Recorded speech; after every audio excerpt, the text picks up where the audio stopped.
for you actually. With regards to the focus of the EU, the EU industry, the big German retailers, very focused on having MSC certified products. But we have this situation where a major supplier of MSC certified PBO, Russian Fishery, it looks like they as it stands at the minute, they will no longer be able to sell MSC certified products.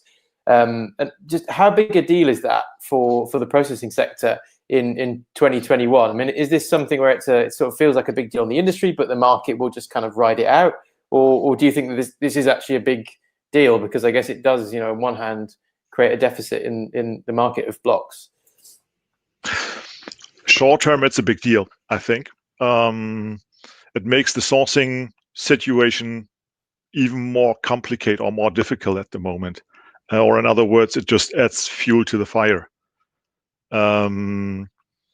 Because it's not happening in next year. We know that some Russian processing fishing companies taking their remaining quota in 2020 in November and December. This is the same situation for Russian Sea, and they are not able, to my knowledge, to claim that MSC any longer. So this product produced this year is scheduled for arrival in February, March next year, and this will create as well a shortage. So short term, again, it has an impact on the availability of products. But PBO is only one kind of product format, and the total production is, I think you mentioned 15,000 tons or 13,000 tons. That's nearly correct. I have 15,000 tons here. Will it be compensated by other industry members, or how long will they be without an MSC certification? That's a question mark here. But knowing the Russian industry, hearing that the quota might increase on the longer run, the shortfall might be compensated.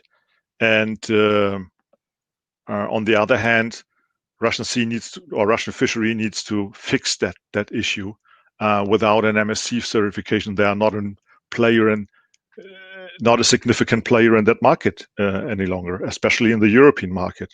On the other hand, we have the H&G production, and keep in mind as well that Russian Sea is producing around about 60,000 tons or 66,000 tons double frozen MSC material for China.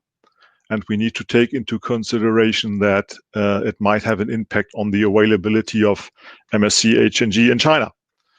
Knowing that the H&G volume is around 800,000 tons, 850,000 tons in Asia, you can ask yourself, is 50 to 60,000 tons a significant number, or isn't it?